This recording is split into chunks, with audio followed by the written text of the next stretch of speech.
if we can't fix this, it's not going to be just bad for our Minneapolis Public Schools. It's going to be bad for public education.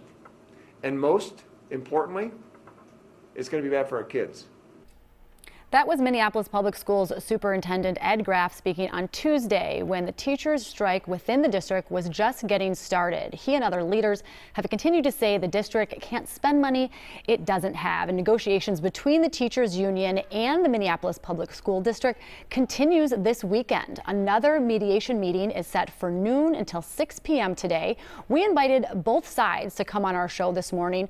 We were told from the district that they are only providing media updates through news conferences and their website, but the teachers union did accept our request. Joining me now is Minneapolis Federation of Teachers Chapter President Greta Callahan, along with Shaun Laden, MFT Educational Support Professionals Chapter President. Thank you to you both for joining us today.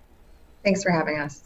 So getting right into this, the big question I think a lot of people, a lot of parents, a lot of educators across Minneapolis and beyond want to know, what do you believe are the chances that students will return to class tomorrow?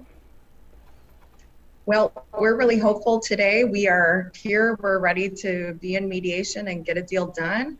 We don't see that deal is going to get done as long as Minneapolis Public Schools continues to have HR people, data scientists, and lawyers deciding on what's best for kids from their point of view. We need the elected leaders and the superintendent in this space making a deal with us today. We're ready to go. We gave them a framework yesterday. We've been crystal clear on our priorities, and we want to settle this right now.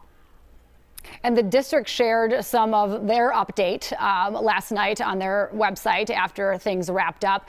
And if I'm reading these numbers right, the total cost of all the proposals that the teachers are bringing has actually gone up, and the proposal from the district has gone down. Are you further apart than you were a few days ago? No, and we did see a little bit of movement on their side around putting some class size language into the contract.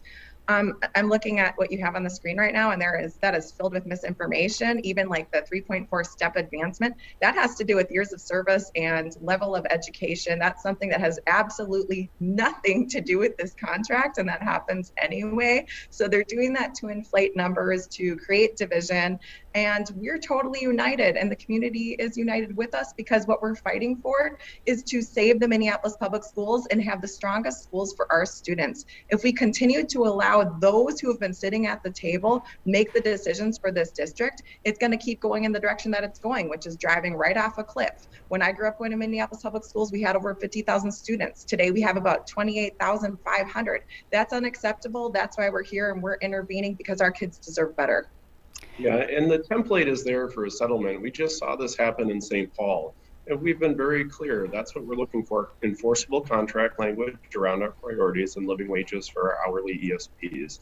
That is doable in St. Paul. It's doable here in Minneapolis. Well, as the district said in this update last night, they also pointed out that part of their latest proposal, their counter proposal to the Minneapolis Public Schools, that it was actually led school leaders and board members to predict would steer the district toward long-term financial crisis.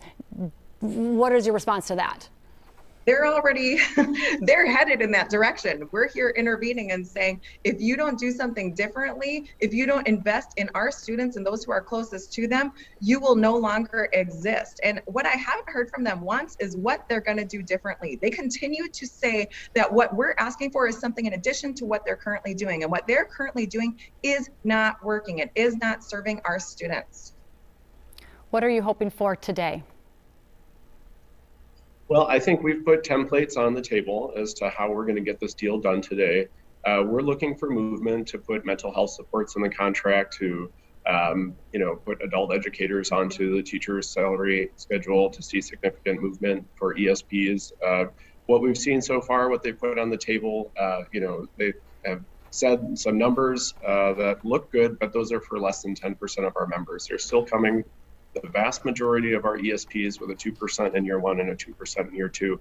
For someone making $24,000 a year, that's $480 a year. That's not going to cut it. We've been very clear, and they've done it in St. Paul. We can do it here in Minneapolis. It's really a matter of priorities and values. It's saying that we don't have to do everything we're doing right now in Minneapolis. We need to make some changes. When the HR department tells us that Minneapolis has a bad habit of just adding programs, adding initiatives, adding costs to the district, and are never willing to take anything off the table, that tells us that they're not willing to have the hard conversations with board members to settle this contract.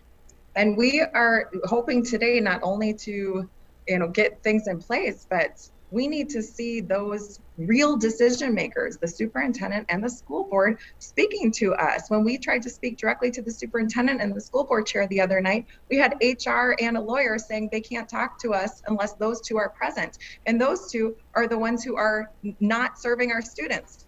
So we need to talk directly to those decision makers. And thus far, students have missed, and teachers and educators have missed 4 days of time in the classroom, and the district has said that time will be potentially need to be made up during spring break, professional development time. Your response to that, as far as the flexibility, and we don't know how long this is going to go on. So they're intentionally trying to scare families right now by saying, oh, you might not have your spring break. Yes, you will have your spring break. Let me say that very clearly. If they want to add additional days onto the calendar, they have to negotiate that with us, period. All right, that's all we have time for. Greta Callahan, along with Shaun Laden, MFT Educational Support Professional and the chapter presidents for the Teachers Union. Thank you both. We appreciate your time today. Thank you.